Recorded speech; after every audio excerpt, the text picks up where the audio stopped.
ล้างจะเทื่อจักปีแล้วบ่ล้างนะ เฮิงแล้วอันนี้ ฮอดแล้วว่าอัน มีนึกกิน 2 ปีนี่ บ่ฮอด บาง2อาทิตย์นี่ว่าแช่ไว้ไหมสาแต่งอน บ่ได้เฮ็ดกินหยังมันคือเป็นนัวกับบ่มีหยังบ่ได้เฮ็ดกินหยัง โอ้พริกแป้งนัวเกลือปลาแดกบ่มีจักอย่าง โดยมีแต่ข้าวเพิ่นเอามาให้เรา มีแต่ข้าว โดย เอาแล้วบาทนี่พี่น้องเลยเฮ็ดกินบ่ได้เนาะซื้อมาให้ลายาดีกระเพาะแบบที่เคยกินปีก่อนๆเขาเคยซื้อมาให้แล้วอ้าวเวลาอยู่เฮือนกับไผเบิ่งทางเห็นเกิบอยู่ได้พี่น้องเลยอ้าวอยู่กับน้องแม็กวะโอ้อยู่กับน้องแม็กพี่น้องอะไรมาเนี่ยเพิ่นเด้อห่มผ้าเด้อแม่ตู้เด้ออ๋อน้องแม็กกะ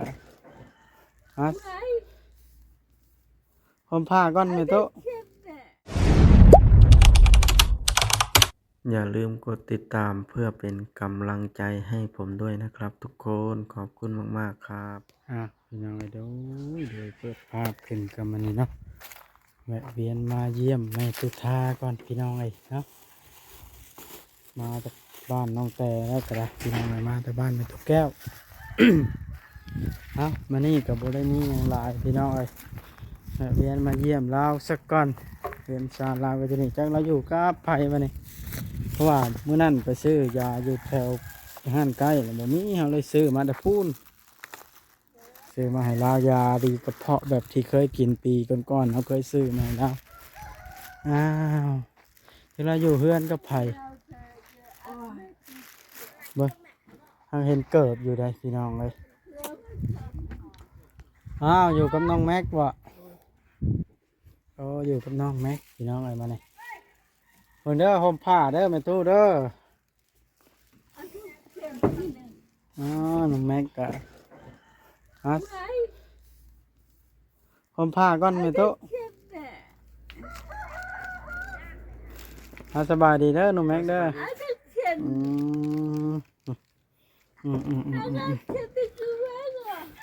บ่นอนอยู่นี่แหละนี่เจ้ากับนอกจะนี่เช้าเย็นไปตียังบ่ได้มาเลยบ่แม็ก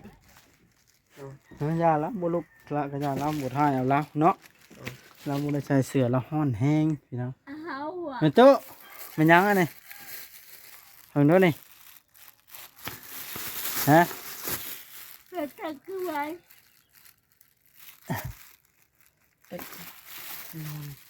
เราเคยกินแบบนี้แหละแต่เก่ากันเนาะโดย ยาแม่ตู้ไอ้เว้ามื้อนั้นแล้วค่อยบ่ได้อันซื้อมาให้มันบ่มีในห้างไกลมื้อนั้นน่ะค่อยเลยกายมื้อเลยมื้อนี้แล้วก็เลยซื้อเขามาให้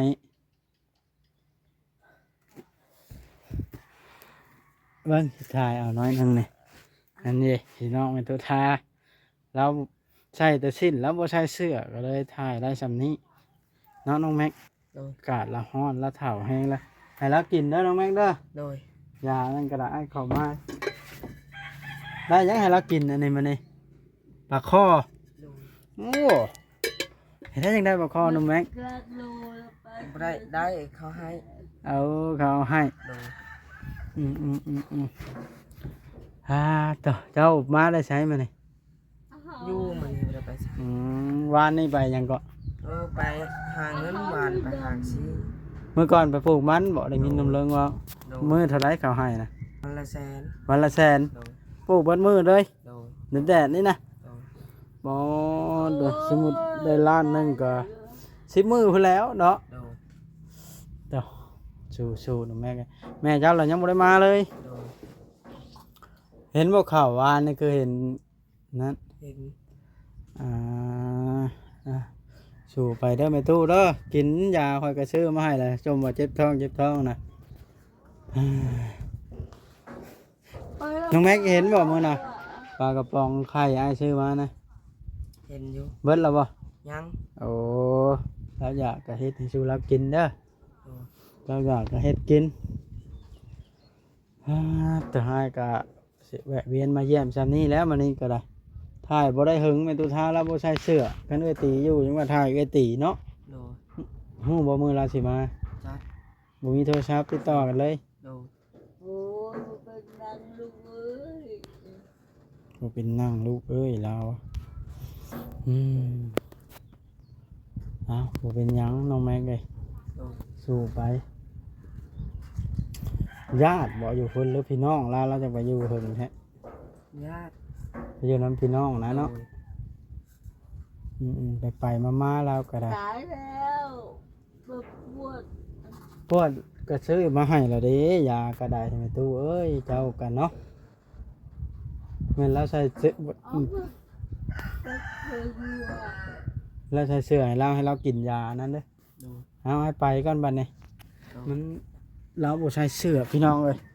สบายดีนุ่มแม็ก สบายดี เอาพี่น้องไอ้ตีบ่อยู่ตามเคยทางอันแม่ตู้เพิ่นบ่ใส่เสื้อสิถ่ายให้ FC เบิ่งก็ได้เอาเข้ามามื้อนี้ก็ซื้อยามาให้ลาวแล้วเป็นเงินทางเอื้อยจุลี่เพิ่นพุ่นละเพิ่นให้บ่เบิดเป็นสะพานบุญแต่มื้อนั้นแหละเนาะยังบ่เบิดเลยซื้อยามาให้เพิ่นตนเพิ่นเฮาเป็นสะพานบุญให้เพิ่นพี่น้องเอ้ยนี่ละเฮือนชานก็ได้โอ้ยพี่น้องจักถึงปานใดอันนี้ก็ได้สิบุญล้นทับน้องเพิ่นเฮือนชานก็เนาะรอไอ้ตีมาก่อนพี่น้องมื้อหน้าสิเข้ามาหาเพิ่นอีกทีหนึงเอาไปถ่ายบ้านน้องแต่หากะมาพี่น้องเลยมันสิเว้าก็มันสิเป็นเรื่องเก่าเอามาเล่ามันสิลุก เนาะเฮาก็ทำหน้าที่ของเฮาไปพี่น้องเลยการทำดีนี่มันก็ค่อนข้างจะยากในจักหน่อยพี่น้องเลยเนาะเป็นได้จังหวะยากในจักหน่อยเฮามาถ่ายคนทุกข์ยากแบบนี้เนี่ยนี่มาถ่ายคนทุกข์ยากแบบนี้เอ้าพ่อน้องหมายว่าสิเว้าให้ฟังสัมภาษณ์พ่อน้องหมายกันนะสบายดีพ่อน้องหมายไปจังใดมาจังใดคือว่าพ่อ ฮักยาเพื่อนเขา มันหายาหยังอันนี้ อันนี้เขาว่าแมงเอะ เครือขูน คือหูน อ่า บ้านเราหรอกคนมาเท่ากับห้องเครือน้ เครือหูนเนาะ ำเธอที่เขาห้องแมงเอะ เสียไปดีหยังอันนี้ เอาไปท่าเขาเจ็บเขาหยังได้จ้ะ ได้หยังเต็มเลย ในซิ้ว สิมาเฮ็ดผ้าบ่ ครบมันมีเขาสั่งแล้วให้เขา เป็นได้ชีวิตกูมือนี่สำบายดี โอ้ยกระบูดสบายดีแหละ เป็นได้จังหวะนั้น เมื่อย เมื่อย อืม ยากอกหรือว่ากูมือนี่ ไปอยู่คันเป็นงานเป็นอย่างกัน เออ เมื่อคืนนี้เขาได้ยินครับ กอกแกงน้ำเขา บุได้ไป เอ้ย ไปอยุคืนนี่ไป เป็นได้น้องนิวอยู่น้ำไผ่กูมือนี่ ไปอยุน้ำแม่มัน เอ้าใช้ว่าแม่ไปอยู่น้ำผัวอยู่สวรรค์มาแล้วบ่ มาน่ะ โอ้ผัวแล้วก็มาหึ เขาเที่ยวไปเที่ยวมา โอ้มาน้ำกันเอาอยู่ดีไม่แห้ง ส่ง เอา ดิ มา ส่งมาเด้อ โดยคือกันอยู่ดีไม่แห้งเอาพี่น้องเลยพ่อน้องไม้อยู่นี่มานี่เอามาก็ได้นั่นเลยนี่ละเอาก็ได้เนาะ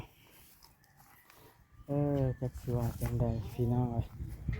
เขาสิได้ไปหาสาวแตงอ่อนก่อนพี่น้องเลย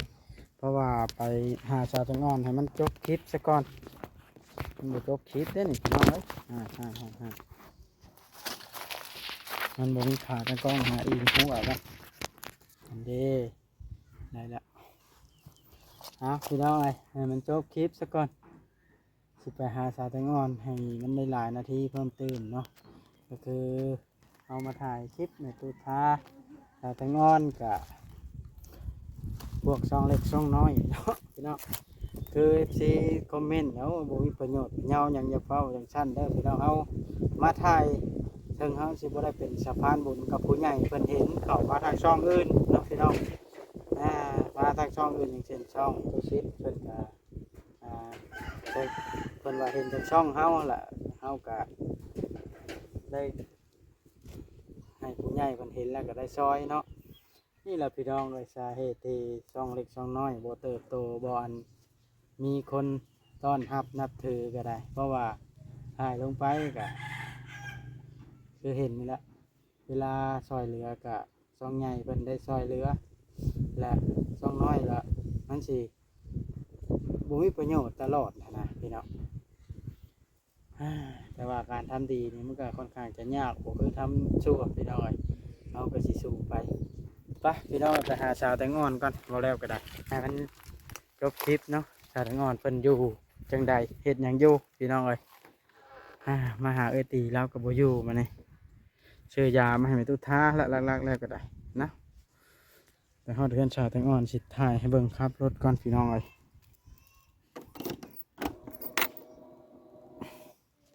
เอาพี่น้องแล้วมาฮอดเฮือนสาวแตงอ่อนเป็นที่เรียบร้อยบาดถ่ายทุกขั้นทุกตอนบ่ต้องตัดคลิปตัดดอกอ้าวสาวแตงอ่อนเฮ็ดหัวอัดแล้วบอกเพิ่นมื้อนั้นไฟตอกให้เพิ่นสังเกตมันก็โอ้มีผู้ตอกให้เพิ่นใช้ใบพับจุบเจือเด้อนี่ฮะเพิ่นอยู่เฮือนอยู่บ่มื้อนี้อ้าวอยู่พี่น้องเอ้ย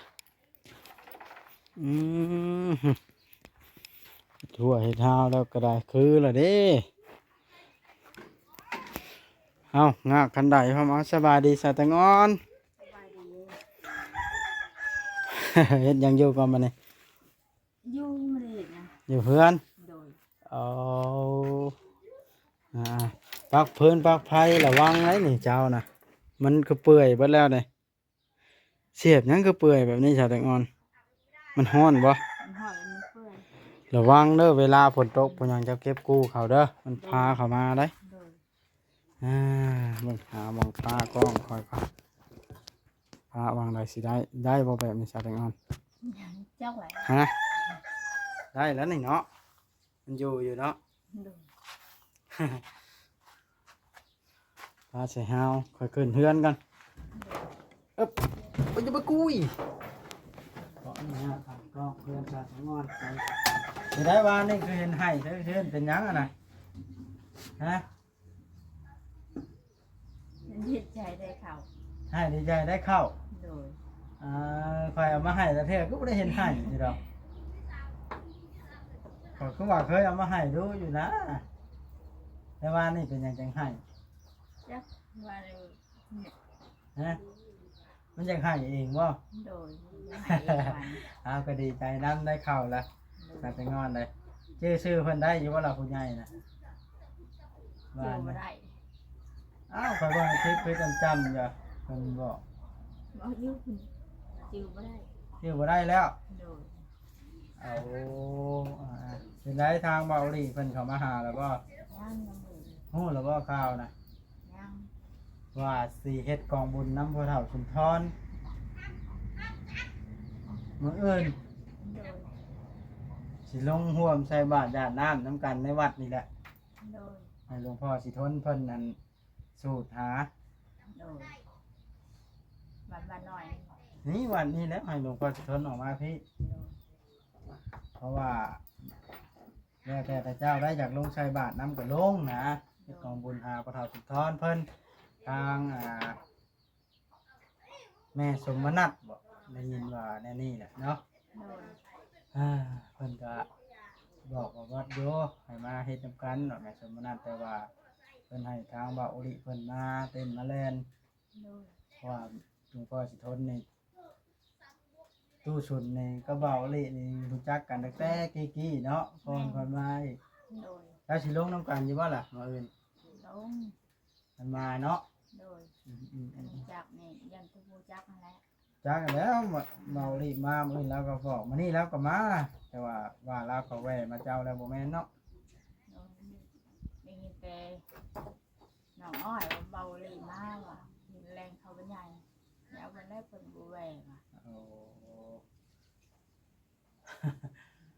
มื้ออื่นจังลงไปใส่บาตรนํกัน โดย ส่งให้ฮอดให้ถึงหลวงให้ฮอดอันพระเฒ่าจุนทรสิล่ะ โดย ให้หลวงพ่อสิทนเพิ่นหยาดน้ำให้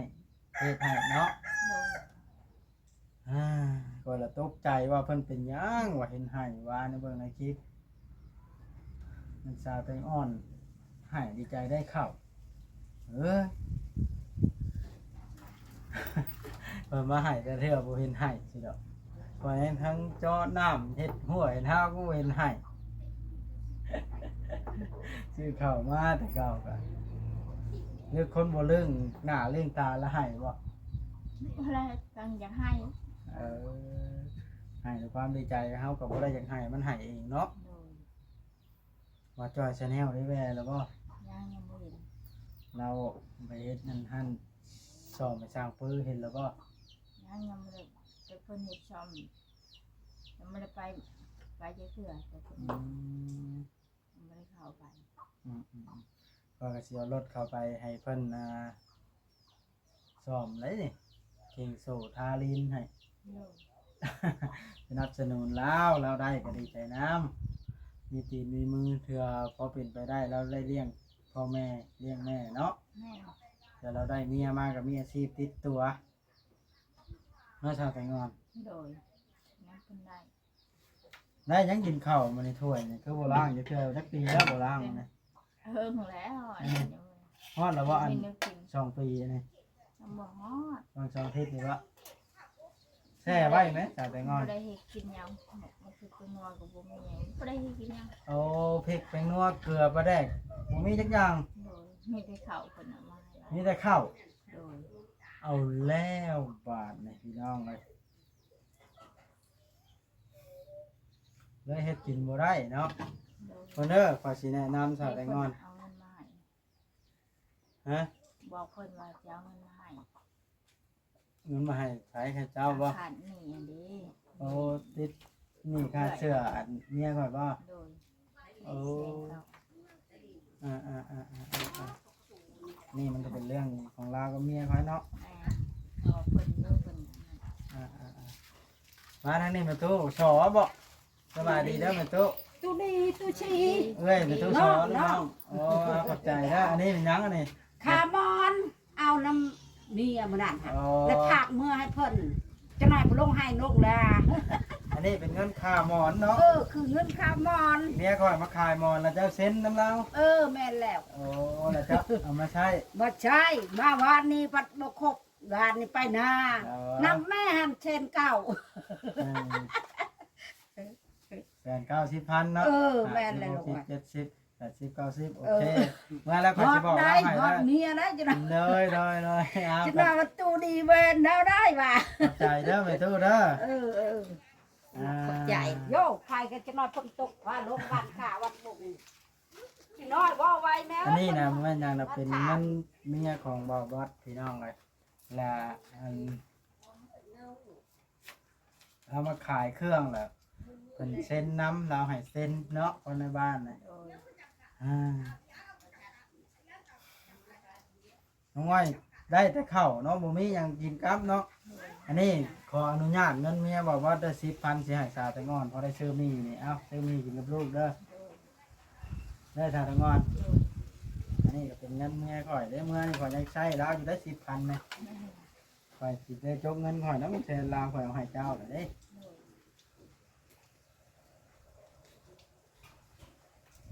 เล่นเบาเลย ฮะ เล่นเบาเลย เห็นเบาลิ ทำเนี่ย แล้วเข้าบ้านใหญ่แล้วเข้าไปหาหลวงพ่อสิทนเพื่อเฮ็ดบุญมื้ออื่นเด้เฮ็ดของบุญนะ ยายลูกเพิ่นเล่นลงใส่บาทนั้น เจ้าก็ลงลูกก็ลงไปใส่บาตรน้ำกันแล้ว ถามแม่แน่ลงแม่เลยจ้ะ ทีแรกเบาลิว่ามื้ออื่นมาจึงสิแจ้งทีเดียวนะแล้วมานี่เพิ่นโอ้ยพ่อตัวเองเนาะเมาบาปหลายผู้ใหญ่เพิ่นอยู่ต่างประเทศเพิ่นยังเฮ็ดบุญให้เนาะ แม่ เฮ็ดเท่อนึงแล้วเพิ่นยังเฮ็ดอีก เพิ่นบ่เคยลงออกไปจากลงมื้อนั้น นะจะไปนอนเลย เจ้าก็อันนั่นเนาะ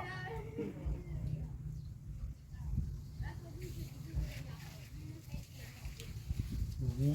เฮ็ดเป็นนัวติดไข่เบิ่งเนาะหาในนะสิเบิ่งนะ มีกระเป๋าแล้ว นี่พี่น้องเอ้ยสาวไปนอนในแล้วอ้าวเจ้านอนนี่อยู่บ่ขมื้อนี่ บ่นอนนอนเนาะเพิ่น ฮะ นอนเนาะ เจะปกเข้าไว้บ่นี่ แม่ โอ้นอนนอก โดย เจ้าเอาอันนี้พัดลมบ่ได้มีบ่ ลมมันเทแล้วมันเป็น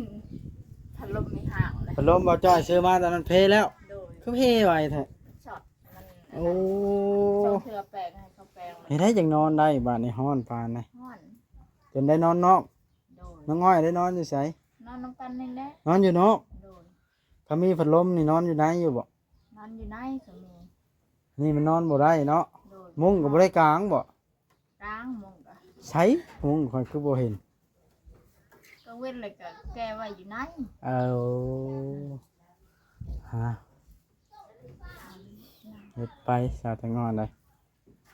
ถ้ามีเครื่องครัวพริกแป้งนัวเกลือแหละเฮ็ดกินอยู่เพื่อนตัวเองเนาะคือแต่เก่านะคันบ่มีแล้วแม่นข้าวสิมานึ่งกินกับหยังบาดนะสาดแตงอน มันบ่มีนี่ เลี้ยงลูกน้อยหั่นน่ะลูกก็บ่แม่นน้อยลูกเฒ่าล่ะอ่านก็บ่เป็นเอ้ยตายมานั่งใกล้กันดูกับแม่สิเบิ่งในภายใหญ่น้อย มีมันหนัง หรือบ่ได้ใช้ฮอดส่งบ่นะ ใช่ โอ้ นั่งลงสิถ่ายรูปนี่นะเอาโอเคเด้อข่อยสิได้กลับแล้ว โดย ข่อยก็มาแวะเบิ่งเขาเจ้าคือเห็นให้สะอึกสะอื้นสิดอกมาเริ่มมาเอิ้นแล้วก็เตรียมกันได้อันตั้งของบุญแล้วลงให้บาทน้ำกัน โดย อ่า ใช่ป่ะนี่หลานดูอ่ะ เอาบาทนี่พี่น้องเลยคลิปนี้ก็ได้สิได้จบคลิปลงเพียงซ้ำนี้แล้วบาทในค่ำมืดละตีกองแรง3 โมงแรงแหละเอาก็สิได้กลับก่อนพี่น้องเอ้ยเนาะเอ้ย